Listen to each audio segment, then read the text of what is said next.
मेहमान शख्सियत है। सबसे पहले तो मैं ये कहूं कि मैंने देखा था उन दिनों में उसे, जब वो खिलते गुलाब जैसा था।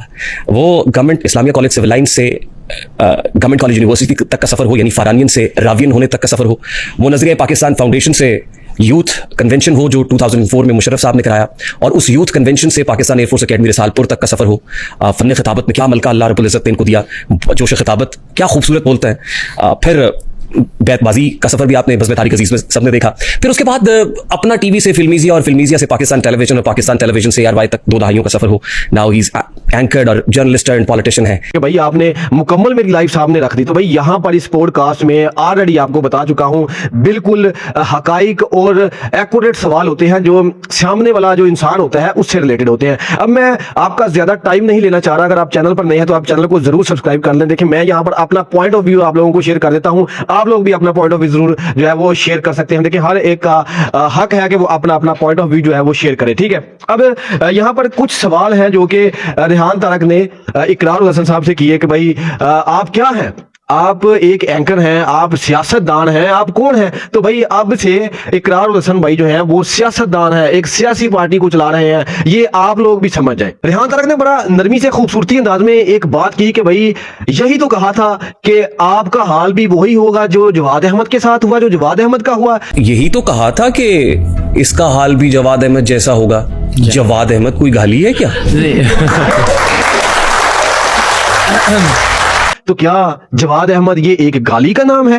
तो ये बड़े प्यार से इन्होंने ये बात की इकरार उल हसन से, जिस पर पूरे हाल में बाकायदा तौर पर तालियां गूंज उठी इस सवाल पर। तो देखें ये मेरे ख्याल में उनको कुछ ऐसा ही लगा होगा इकरार उल हसन को, ताकि उन्होंने ये वहां पर हाइपर होने की कोशिश की। इसने मुझे जवाद जैसा क्यों बना दिया, इस बात को लेकर भाई इकरार उल हसन जो है वो वहां पर शोर शराबा होने लग गया, ये सारी कंट्रोवर्सी चलती रही। दरअसल मेन जो बात थी वो यही थी कि इसने मुझे जवाद अहमद के साथ जो है वो मैच कर दिया कि भाई तेरा हाल भी वही होगा जो जवाद अहमद के साथ होगा, बल्कि मैं तो जवाद अहमद से बेहतर हूं। मतलब इकरार हसन अपने आप को ये शो करवाना चाह रहे थे कि मैं तो उनसे बेहतर हूं, इसलिए उनको ये बात बहुत बुरी लगी। इसके अलावा देखिए वहां पर मजीद सवाल जवाब होते हैं और उन्होंने कहा कि भाई FIA का जो एहलकार है उसने मुझे उसने नज़ेबा इसके अलावा भी बात की गालिम गलोच की तरह, जो मैं ना तो रिकॉर्ड कर सका ना वो रिकॉर्ड हुई। तो मैं यहाँ पर वाइंड अप कर देता हूँ। क्या किसी भी यूनिफॉर्म ऑफिसर को किसी भी ऑफिशियल कैपेसिटी में किसी भी तरह का सियासी कमेंट करना चाहिए? नहीं करना चाहिए। हाँ या ना? नहीं करना चाहिए। सेकंड, आप अपनी फैमिली के साथ हो, माँ के साथ, बहन के साथ, बीवी के साथ, बेटी के साथ, छोड़ दीजिए सरकारी अफसर, कोई भी आदमी आप पर किसी भी तरह का कोई ताना या जुमला कसे, तो आपके ख्याल में ये मुनासिब बात है? आप सर झुका के बर्दाश्त करके तमुल का मुजाहरा करके गुजर जाएंगे, या अगर आपकी कैपेसिटी में होगा तो उसको कुछ शर्म दिलाएंगे? दोनों फुट का जवाब। लेकिन इमरान खान से लेकर जॉर्ज W बुश तक पब्लिक ह्यूमिलिएशन किसको बर्दाश्त नहीं करनी पड़ी? देखिए फैमिली के साथ होते हैं तो अगर आपको इस तरह की कोई बात की जाती है तो यकीनन वो बहुत बुरी लगती है, और इसको इस तरह की बात करने का किसी को कोई हक नहीं है। इस पर बिल्कुल आपने अच्छा किया कि आपने उसको रोका, लेकिन ये जो हंगामा बन गया ये अच्छा नहीं किया। आपको उसको रोकना चाहिए था कि भाई ऑफ द कैमरा, आप इसको ऑफ द कैमरा भी कर सकते थे। ये सारी बात आके ये इतनी कंट्रोवर्सी चलती ना ये सारा मामला होता। लेकिन आपने बाकायदा तौर पर जब उससे पूछा कि भाई आप PTI के हैं, तो उसने कहा जी मैं तो PTI का हूँ। आप इन्वेस्टिगेटिव जर्नलिस्ट हैं, विदाउट एनी सब्सटेंशियल एविडेंस तो आप कहीं स्टिंग ऑपरेशन नहीं करते रहे। ये आपने क्रैकडाउन ऐसा नहीं किया, लेकिन जाहिर है यहाँ पे सब्सटेंशियल एविडेंस ना होने के बावजूद आप उस पर चार्ज दौड़े। जी नहीं, ऐसा नहीं है। मैंने बगैर कैमरे के पहले जाके उसको पूछा कि आप इमरान खान साहब के फॉलोअर हैं जी, और मैंने कहा आपने क्या बात कही है कि जवाद अहमद, उसने मैंने अपने कुलीग से कही है। जब उसने इस बात का एतराफ कर लिया तो फिर मैंने कैमरा ऑन किया, और उस पूरे कैमरे की रिकॉर्डिंग में इटसेल्फ क्या आपके सामने सफिशिएंट एविडेंस नहीं है कि वो कह रहा है कि जी मैंने बात की है, जो भी मैं कह रहा हूं, लेकिन मैंने अपने कुलीग से की, इससे इनकार नहीं कर रहा उस बात से। तो मेरे ख्याल काफी सबूत है। मैंने सबूत की वजह से ऐसा इकरार तो उसने नहीं किया कि मैंने गाली दी है। नहीं, वही बात कि हम तो गाली की बहस इसी में उलझाना नहीं चाहता ना आपको, ना खुद उलझना चाहता हूं। मैं तो बहुत सादा सा सवाल कर रहा हूं कि क्या तो आपने अपना मोबाइल ऑन किया और बाकायदा तौर पर उसकी अच्छी खासी क्लास लगाई, जबकि वो आपको सर जनाब कहता रहा कि भाई छोड़ दे मामला, इसको प्लीज वाइंड अप कर दे। पर आपने जब ये सुना ये तो PTI का है, तो आपने उसकी अच्छी खासी क्लास लगा ली। यानी ये मामला जो है वो हमें नजर आ रहा है। रेहान तारक ने बड़ा जबरदस्त सवाल किया, आप तो बाहर के लोगों की मिसालें देते हैं कि वहां के लोग तो ऐसे हैं, ये हो गया वो हो गया, तो अब आप खुद उसमें इन्वॉल्व हो गए हैं भाई अपने पाकिस्तान में। ये आप तो डेवलप कंट्रीज की मिसालें देते हैं, ये काम आप UK में कर सकते थे। वो अपनी बहन, बीवी, बेटी या माँ के साथ खड़े हुए होते और कोई भी कोई जुमला कसता तो उसका रिएक्शन क्या होता है? आप क्या कर रहे हैं?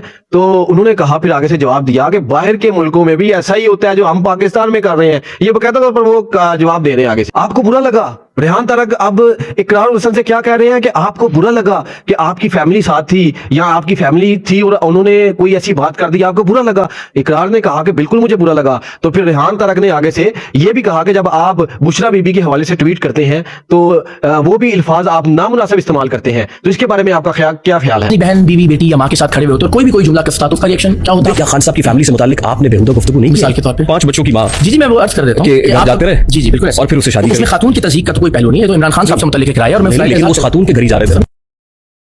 ये आप नहीं जानते कि इमरान खान साहब का बुशरा बीबी साहिबा के घर पे आना जाना था। इन्वेस्टिगेटिव जर्नलिस्ट ऐसी बात कर रहा है जिसका एविडेंस ही कोई नहीं। इसके बारे में आपका क्या ख्याल है, जिस पर मुझे तसल्ली बख्श जवाब नहीं मिला इकरार हुसैन का? ये देखें ना, अपनी फैमिली के बारे में उनको बुरा लग रहा है कि मेरी फैमिली साथ है और कोई क्यों इस तरह का कमेंट पास करे। बिल्कुल ऐसा नहीं होना चाहिए, लेकिन जब आप किसी की फैमिली के बारे में बात करते हैं तो भाई ये भी हमें सोचना चाहिए, ऐसा बिल्कुल नहीं होना चाहिए। फिर उन्होंने कहा इतने ज्यादा जजेस ट्रांसफर हुए, आपने उन पर ट्वीट नहीं किया।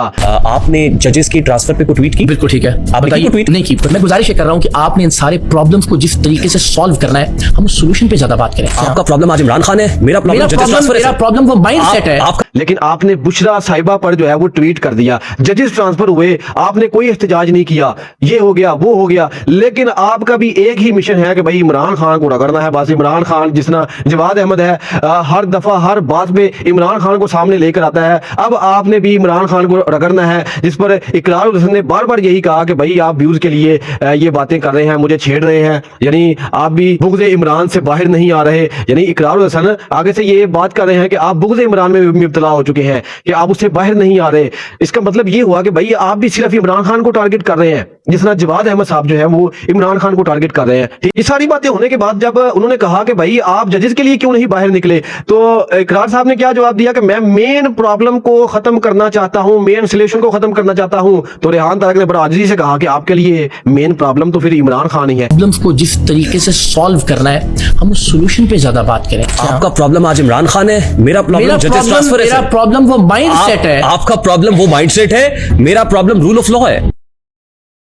आप जिस पर वो मुस्कुराते हैं और कहते हैं कि भाई ऐसी कोई बात नहीं है। इमरान खान ने बड़े बड़े अच्छे काम भी किए हैं, उन्होंने जो है वो 92 का वर्ल्ड कप भी जीता है, उसके अलावा उन्होंने अस्पताल बनाए हैं और भी बहुत सारे काम किए हैं। इकरार हुसैन की मुझे एक बात बहुत अच्छी लगी कि भाई देखें, अगर आप एक सियासी लीडर हैं तो आपके अंदर ये क्वालिटी होनी चाहिए। यहां पर मैं अप्रिशिएट करता हूं इकरार हुसैन को। क्यों? रेहान तारक ने इमरान खान के हवाले से जितनी भी बातें की, उन्होंने आगे से बड़े तहम्मुल के साथ और बड़े जबरदस्त अंदाज में जवाब दिए। ना सिर्फ रेहान तारक की इन बातों पर, बल्कि जो ऑडियंस वहां पर बैठी हुई थी, जो लोग वहां पर बैठे थे, उन्होंने भी इमरान खान के हवाले से इकरार हुसैन को जो सवाल किए, लेकिन इकरार हुसैन ने उनको भी बड़े जबरदस्त अंदाज में जवाब दिया। कि सोशल मीडिया के ऊपर इमरान खान की फॉलोइंग ज्यादा है, जिसकी वजह से मैं ये समझता हूं कि इमरान खान की फॉलोइंग ज्यादा है, ना कि सोशल मीडिया की। पाकिस्तान के अंदर कुछ जमातें ऐसी वजूद में आई जो किसी के इशारे पे जो है बनाई गई, और जब उनका मकसद खत्म हो गया तो वो जमातें भी कुछ अर्से बाद मंजर-ए-आम से खत्म हो गई। तो क्या अवाम राज तहरीक भी इसी का नतीजा है? आपने कहा था कि मैं लीगल बात में नहीं जाना चाहता। मैं गाली की बात जो से पहले कहा था उस पर नहीं जाना चाहता। तो आपको तो खुश होना चाहिए, क्योंकि उसने तो उस वजह से मुखातब किया, बहुत अच्छा है आपकी नजर में, जो बहुत अच्छा है। जवाद अहमद साहब का मैंने देखा, वो उठे, वो कहते सोशल मीडिया ओपन किया, मैंने देखा मीनू को गाला बह रही है। आपकी पार्टी आने वाले वक्त में स्ट्रांग हो जाती है और आप कहने में कोई ओहदा भी नहीं लेना, क्या आप हम लोगों को पीछे लगा के कहीं बेच तो नहीं देंगे? किसी चोर के आगे किसी का सदर बना दे चोर को। एक तहम्मुल के साथ दोस्ताना अंदाज में जहां पर इमरान खान को अप्रिशिएट करना चाहा उन्होंने किया, जहां पर उन्होंने कहा ये गलत है, उन्होंने वो भी बताया कि भाई ये गलत है। ये इस चीज पर मैं बड़ा खुश हुआ कि भाई शुक्र है कि आप एक सियासतदान बनना चाह रहे हैं, लेकिन अगर आपको किसी मुखालिफ ये जो लोग हैं ये सवाल जवाब करते हैं कि भाई फर्ज करें वो पीटीआई के लिए सवाल जवाब करते हैं, नून लीग के लिए सवाल जवाब करते हैं, तो आप भी उनको अपनी राय दे रहे हैं, ठीक है, ना कि आप झगड़ रहे हैं। यहां पर हमने जब जवाद अहमद साहब को देखा था तो वो यहां पर झगड़ रहे थे। ये जो आप दुपट्टे के बगैर फिर रही है ना, ये सिर्फ हमारी वजह से फिर रही है। इमरान की बीवी बुर्का पहनती है। सुने, पहले मेरी बात सुने। नहीं आप क्यों नहीं कर रहे? अरे नहीं, मैं बताता हूं आपको, आप भी ज्यादा ना बोलो। पहले मेरी जवाब फिर रही हो ना इस तरह, ये सिर्फ मेरी वजह से फिर, मेरे कैसे लोगों की वजह से। इमरान की बीवी लेती है बुर्का, ठीक है, सुन लो। और जब मुझसे पूछा गया ना, अगर कोई पीटीआई का सवाल कर रहा था, कोई वहां पर इंसान बैठा हुआ, तो वो यही एक बात करते थे कि भाई ये घटिया सवाल है, इस सवाल को चेंज कर दो, मैं इसका जवाब ही नहीं देना चाहता। आपने प्रोग्राम के आगाज में कहा था कि मुझे सिंगल होने पे फख्र है। बात नहीं हो सकती, आप रुकावट अपनी थिंकिंग ठीक करो। कौन करेगा ठीक? हम करेंगे, लेकिन वो समझने की कोशिश करेगा तो करेगा ना। आप मेरी बात का इतनी जवाब गुफ्तगू के बाद उसको ये समझ आई है, उसने लगता है मैंने ये सवाल करना है, सारी गुफ्तगू उसने नहीं सुनी, सिर्फ ये सवाल निकाल लिया। आप मेरी बात का जवाब देना। बच्चे हैं ना, नहीं, ऐसे आदमी से कोई प्यार नहीं है जो मजहब फरोशी करे, चाहे किसी प्रोग्राम में आके करे। देखो, मजहब होता है इंसान का जाती मामला। ये जिस चैनल पे आया हुआ है ना, जिस चैनल पे इस वक्त आया हुआ है, इस चैनल पे सारा दिन म्यूजिक चलता है। नहीं, सारा नहीं, न्यूज़ चैनल। अच्छा जी, और वैसे भी जिस चैनल पे ये हो रहा है, इस पे म्यूजिक का नाम भाई क्या होता है? लेकिन आप यकीन करेंगे आपने मुझे लगा कि शायद आप भी वो बराबरी पार्टी की तरह जो जवाद अहमद साहब है उनकी तरह आप भी हाइपर होंगे इमरान खान के नाम से, यानी आप ये कहेंगे कि भाई ये इमरान खान एक फितना है, आप मेरे साथ बात ही ना करें, मैं इंशाल्लाह ऐसे कर दूंगा, ये करूंगा, वो करूंगा, जैसा जवाद अहमद साहब कहते हैं। तो आपने तो बड़े सब्र और तहम्मुल के साथ वहां पर सारे जवाब दिए। मैं इस चीज को आप बहुत अप्रिशिएट कर रहा हूं कि भाई आप इस चीज की हौसला रखते हैं सुनने के लिए कि मैं किसी भी पार्टी की कोई भी बात सुनूं, हौसले के साथ तहम्मुल के साथ सुनूं। आपने जो एयरपोर्ट पर ये हंगामा हुआ वो ठीक है, वो आपको नामुनासिब बातें लगी, वो आपने की, वो एक अलग बात है। उससे हटकर अगर मैं यहाँ पर बात करूं तो आप एक जबरदस्त सियासतदान बनने चाह रहे हैं। आपको मैं मुबारकबाद पेश करता हूं कि आप इतने तहम्मुल के साथ, सब्र के साथ अगले बंदे का जवाब देते हैं कि अगले बंदे को भी पता चलता है कि भाई किसी लीडर से मैं बात कर रहा हूं। इस चेयर पर जहां पर आप बैठे थे, जवाद अहमद साहब बैठे थे, लेकिन कुछ लोग वहां पर ऐसे थे जो डर के मारे सवाल ही नहीं कर रहे थे। मैं सिर्फ इनकी तारीफ करना चाहता हूँ, छोटी सी। जवाद साहब, रेहान साहब को बिल्कुल कुछ नहीं इल्म था, तो माशाल्लाह जितना भी इन्होंने कहा होगा आपसे, मैं आपकी तारीफ करना चाहता हूं कि जो कुछ भी आपने कहा मैंने पूरा पॉडकास्ट देखा, सुना और सबको देख रहा हूं और सुना हूं। मैं चाहता हूं कि सवालात करना, लेकिन मेरा ख्याल है उस सवालात को पोस्टपोन किया जाए। और आपकी तारीफ सिर्फ इतना कर सकता हूं कि आप एक आने वाले वक्तों के बिल्कुल सियासी लीडर और बेताज बादशाह होंगे, और जो इस टाइम जो आपकी जितनी भी खूबियां हैं कि हमारा वक्त जाया किया, लेट आए, आपने हमारी कदर नहीं की, आपने जिस तरह के हमारे सवालात के जवाब दिए या हम सबको जाहिल कहा, बिल्कुल आपने वो सब क्वालिटियां हैं कि जो आने वाले वक्तों में आपको लीडर साबित करेगी। क्योंकि उन्होंने अगर सवाल करना था तो जवाद अहमद ने एक ही करना था बात कि भाई ये घटिया सवाल है, ये तो ये फितना है, इमरान खान ऐसा है, घटिया तरीन इंसान है, ये हो गया, वो हो गया। भाई ये सारी बातें जो है वो जवाद अहमद वहां पर करता रहा। अगर उसकी पार्टी के हवाले से कोई बंदा सवाल करता था तो वो आगे से बड़ा तहम्मुल के साथ, सब्र के साथ जवाब देता, लेकिन जब इमरान खान के बारे में कोई सवाल करता तो भाई कोई तसल्ली बख्श जवाब नहीं। आपने जो गुफ्तगू किया है इस बात पे मैं किसी को थप्पड़ भी मार देता हूं। ये बदतमीजी की आपने इस वक्त, और आइंदा ये बदतमीजी मेरे साथ ना कीजिए। मैं आपको तो नहीं कर रहा हूं। नहीं, आपको पता है आप क्या कर रहे हैं, और यही वो पीडीआई का गंद है जिसको मैं पसंद नहीं करता। नहीं, मैं और आपसे मैं ये तवक्कुल नहीं कर रहा था कि आप इस तरह की मेरे साथ बदतमीजी करेंगे। देखिए, एक आदमी है, सिंपल बात है यार, एक आदमी है, उसकी सगी बेटी को छोड़ के भाग गया था और वो इतना बेगैरत है कि उसकी मां से शादी नहीं करना चाहता था, इसलिए छोड़ के भाग गया था। ऐसा आदमी कभी लीडर नहीं हो सकता किसी भी कौम का। मैं कह रहा हूं ये है, आप छोड़े इसको अदालत चल को, उसको मेरे पे केस करें और आइंदा खबरदार, अदरवाइज। लोग वहां पर डरते हुए कोई सवाल ही नहीं कर रहे थे। यानी ये देखिए, इस दोनों में लीडर में फर्क मुझे नजर आया। जवाद अहमद साहब में और इकरारुल हसन में, देखिए दोनों नए हैं, बराबरी पार्टी के और अवाम राज पार्टी के, दोनों की नई नई पार्टी है, दोनों पार्टी को आगे लेकर जाना चाहते हैं। लेकिन इकरारुल हसन साहब मुझे बहुत अच्छे लगे। मैं इस चीज को एप्रिशिएट करता हूं कि भाई आपके अंदर वो हौसला है जो एक सियासतदान में होना चाहिए। अगर आपको कोई सवाल मिलता है, चाहे वो गलत है, चाहे वो जैसा भी है, लोग आराम से बैठकर सवाल कर रहे हैं, ना कि वो को गालिम गलोच कर रहे हैं, तो भाई आप वाकई में उनका बड़ा जबरदस्त और तहम्मुल के साथ जवाब देते हैं। और यहाँ पर मैं रेहान तारा को भी एप्रिशिएट करना चाहता हूँ, मुबारकबाद पेश करना चाहता हूँ कि आपने एक जबरदस्त गेस्ट अपने इस पॉडकास्ट में इन्वाइट किया, जो कि बहुत सारे लोग जो हैं वो उस मामले को लेकर, वो जो एयरपोर्ट पर मामला हुआ, थोड़े से कंफ्यूज थे। लेकिन यहां पर जब इकरारुल हसन साहब को देखते हैं आपके पॉडकास्ट में, बहुत सारे लोग अच्छा भी समझते होंगे, बहुत सारे बुरा, हर एक इंसान की अपनी अपनी राय है। लेकिन यहां पर मैंने जब ये पॉडकास्ट देखा तो मुझे लगा कि भाई वाकई में ये इंसान सब्र और तहम्मुल वाला है और एक अच्छी सियासी पार्टी को रन करने वाला इंसान है। तो भाई आप भी अपनी राय जो है वो कमेंट सेक्शन में दे सकते हैं। मेरा अपना ये पर्सनल ओपिनियन था जो मैं आप लोगों के साथ शेयर कर लिया। आप लोग भी अपना जो ओपिनियन है वो मुझे कमेंट सेक्शन में बता सकते हैं। अपना बहुत सारा ख्याल रखिएगा, चैनल को आप जरूर सब्सक्राइब कर लें। अल्लाह हाफिज।